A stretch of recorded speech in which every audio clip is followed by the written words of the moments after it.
স্বাস্থ্য ভবন অভিযান আটকাতে পুলিশের তরফ থেকে আমাদের গ্রেপ্তার করা হয়, ব্যারাকপুরে বললেন অলিক চক্রবর্তী। নিশিদিন হসপিটাল, অর্থ সব নয়, পরিষেবাই আসল কথা। ঠিকানা রবীন্দ্রপল্লী, কল্যাণী হাইরোড, ওয়ার্ল্ডস মোড়ের নিকটে। যোগাযোগ 8617781276। রওড়া থানার পুলিশের পক্ষ থেকে খড়দহ থেকে গ্রেপ্তার করা হয় 7 জনকে। তাদের বুধবার ব্যারাকপুর আদালতে পেশ করা হয়। বুধবার সন্ধ্যায় আদালত থেকে জামিন পান ধৃত 7 জন। আদালত ভবন থেকে বের হওয়ার সময় তারা স্লোগান দিতে থাকেন। আরজিকর মেডিকেল কলেজ অ্যান্ড হাসপাতালে নিহত মহিলা চিকিৎসক তিলোত্তমার বিচারের দাবিতে। এরপর সংবাদ মাধ্যমের মুখোমুখি হয়ে ধৃত 7 জনের মধ্যে অন্যতম CPI-ML রাজ্য সম্পাদক অলিক চক্রবর্তী বলেন, তাদের আজ স্বাস্থ্য ভবন অভিযান ছিল। সেই স্বাস্থ্য ভবন অভিযান ভণ্ডুল করার জন্যই তাদেরকে গ্রেপ্তার করা হয়েছিল। এর পাশাপাশি অলিক চক্রবর্তী খড়দহে মাওবাদী পোস্টার লাগানো নিয়ে প্রশ্ন করা হলে বলেন, এইগুলো একেবারেই বাজে কথা। যদি পোস্টার আমি লাগিয়েও থাকি তাহলে আমাকে কি গ্রেপ্তার করবে? আজকে আমাদের স্বাস্থ্য ভবন অভিযান ছিল।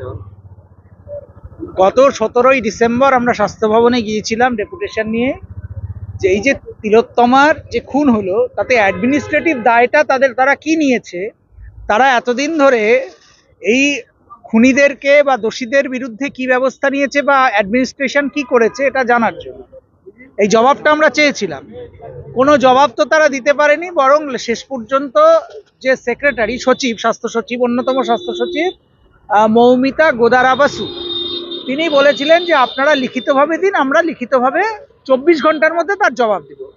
সেটা 17ই ডিসেম্বর এইটা করার কথা ছিল, কিন্তু তারপরে 17ই ডিসেম্বর কেন 17ই জানুয়ারি পার হয়ে যাওয়ার পরেও তারা দেয়নি। কিন্তু 7ই জানুয়ারি যখন আমাদের লোকজন প্রতিনিধি স্তরে গিয়েছিল জানতে, তখন সেখানে 7ই জানুয়ারি সেখানে যাওয়া মাত্র পুলিশ অ্যারেস্ট করে 20 জনকে অ্যারেস্ট করে, যার মধ্যে প্রিয়ম বসু, শুক্লা ভুইমালি ছিলেন। এছাড়াও এখানে এই যে আরো 2 জন বাচ্চা আছে, মানে অল্প বয়সী, একজন ছাত্রী, মানে 2 জন ছাত্রী, একজন হচ্ছে মাইনর, তাকে পর্যন্ত অ্যারেস্ট করে নেয়। তো যাই হোক, সেদিন আবার এইভাবেই ছেড়ে দিয়েছিল। তো তখনই আমরা ঠিক করি যে না, আমাদের স্বাস্থ্য ভবন যে এই ধরনের অগণতান্ত্রিক কাজ করেছে এটার জবাব আমরা দেব। কজনকে অ্যারেস্ট করা হলো? সেই সময় 20 জনকে করেছিল। আজকে যেটা হয়, আজকে তো একটা অদ্ভুত ঘটনা ঘটলো। সেটা হচ্ছে যে গতকাল থেকে আমাদের সাথে বিধাননগর ডিসি কথা বলছিল যে প্রোগ্রামটা নাকি আমাদের পিছিয়ে দিতে হবে। এত তাড়াতাড়ি কি প্রোগ্রাম পিছিয়ে দেওয়া সম্ভব? এটা করা সম্ভব নয়। আপনারা নির্দিষ্টভাবে আলোচনায় আসুন। স্বাস্থ্য দপ্তর আমাদের এখনো কিছু জানায়নি। তো যাই হোক, এসব নিয়ে অনেক কথা হলো। আজকে সকালবেলা এমনি উত্তর দিনাজপুর, দক্ষিণ দিনাজপুরের কিছু প্রতিনিধি, আমাদের যে কমিউন আছে সেখানে তারা এসেছে, আরও কারুর আসার কথা। এই সকালবেলা ঘুম থেকে উঠেছি, এবার উঠে দেখছি দরজায় কেউ কড়া নাড়ছে। তো বেরিয়েছি, এই যে জাস্ট লুঙ্গি পরে আছে দেখছেন, লুঙ্গি পরে বেরিয়েছি। এবার দেখছি এক গাদা পুলিশ। কি হলো? বলছে আপনাকে যেতে হবে। কোথায়? বলছে যে এরকম আপনার মানে যেতে হবে। ওরা বলছে নাই যেতে হবে। কি অভিযোগ? না, কোনো অভিযোগ বলবো না, ওগুলো ফালতু কথা। কোন পোস্টার? ওই বলছে যে ওই যে ছত্তিশগড় নিয়ে। আচ্ছা ধরুন কি সেই পোস্টারটা আমিও যদি দিই তার জন্য আমাকে অ্যারেস্ট করবে? আমি যদি ধরে নিই তর্কের খাতিরে। কিন্তু ঘটনা হচ্ছে যে ওরা ভালোই জানে যে এই পোস্টার আমরা দিই না। আমাদের আজকে স্বাস্থ্য ভবন অভিযান আছে এবং ওরা শিল্ড করার জন্য, নিজেদের অপরাধকে শিল্ড করার জন্য, এবং ওরা এই বিষয়টাকে গল্প বানিয়েছে। তারপরে আমরা বলছি যে আপনি জানান অন্তত যে কেন আমাকে ডাকছেন, আমাদেরকে ডাকছেন। সে তারপরে জবরদস্তি, মানে আমার জুতো পর্যন্ত নেই, খালি পায়ে। তারপরে প্রিয়ম ছিল, আমাদের প্রিয়ম বসু, তো তারও জুতো নেই, খালি পায়ে, লুঙ্গি পরে।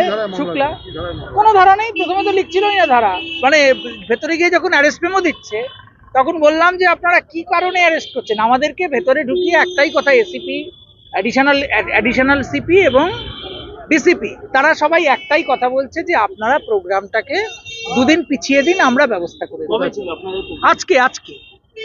আজকে স্বাস্থ্য ভবন অভিযান। হ্যাঁ, একদমই তাই। স্বাস্থ্য ভবন অভিযান করুণাময়ী থেকে মিছিল করে স্বাস্থ্য ভবনে যাওয়া হবে। বিভিন্ন জায়গা থেকে লোকজন আসে, যাতে সেটা না হয় তার জন্য ওরা এটা করছে। এটা ছিল বিভিন্ন সংগ্রামী সংগঠন, যাতে ডাক্তাররাও ছিল, অভয়া মঞ্চের প্রতিনিধিরাও আসবে। গতকাল প্রেস কনফারেন্সও হয়েছে। সেই প্রেস কনফারেন্সে প্রিয়ম ছিল, শুক্লা ছিল, ঠিক আছে, আমাদের ডক্টর পূর্ণব্রত গুণ, ডক্টর সত্যপ্রিয় দে সরকার, এনারা সবাই ছিলেন। আপনারা কাদের তরফ থেকে করছিলেন? এটা আমরা বিভিন্ন সংগ্রামী সংগঠন, কোনো মঞ্চের নাম আমরা দিইনি, ঠিক আছে? যারাই মনে করবে যে তিলোত্তমার বিচারটা দরকার এবং স্বাস্থ্য ভবনের দায় আছে, তারা সবাই স্বাস্থ্য ভবন অভিমুখে আসুন, এটা ছিল আমাদের খোলা আহ্বান। অনেকেই তাতে সাড়া দিয়েছিল। কোর্টে তো তারপরে দেখছি 170 বিএনএসএস এর একটা ধারা দিয়েছে, মানে ওই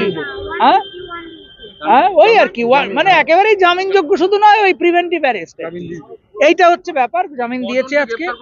আমরা এখানে 7 জন, কিন্তু আমাদের প্রোগ্রাম হয়েছে, যতদূর, সব খবর তো আর পাইনি, যতদূর শুনছি আমাদের প্রোগ্রাম ওরা আটকাতে পারেনি, নানান জায়গায় ওরা আটকেছে।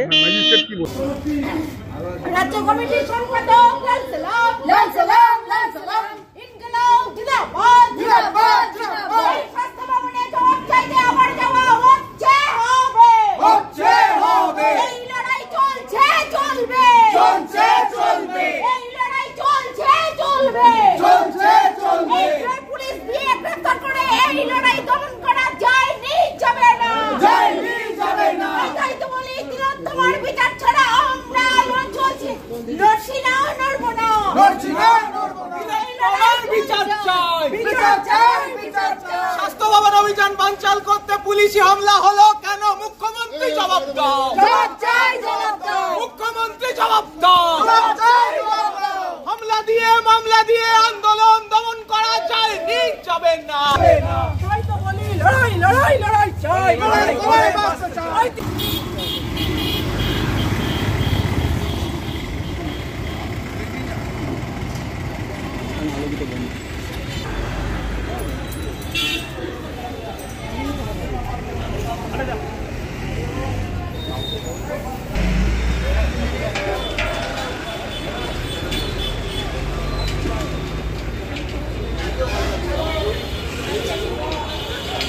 নিশিদিন ডায়াগনস্টিক সেন্টার, এ কমপ্লিট ডায়াগনস্টিক সলিউশন। আমাদের ঠিকানা 144/1 সেন্ট্রাল রোড, আনন্দপুরি, ব্যারাকপুর, কলকাতা 122। আমাদের যোগাযোগ 9875338719। সাধ্যের মধ্যে স্বপ্নের ফ্ল্যাট খুঁজছেন? লাবণ্য গ্রুপের পক্ষ থেকে ব্যারাকপুর হরিসভা মন্দিরের নিকটে সোনাঝুরি আবাসন। থাকছে lift, top floor, set, 0% GST। এছাড়াও থাকছে ব্যাংক লোনের সুব্যবস্থা। ফ্ল্যাট বুকিং চলছে। আমাদের যোগাযোগ 7278200456।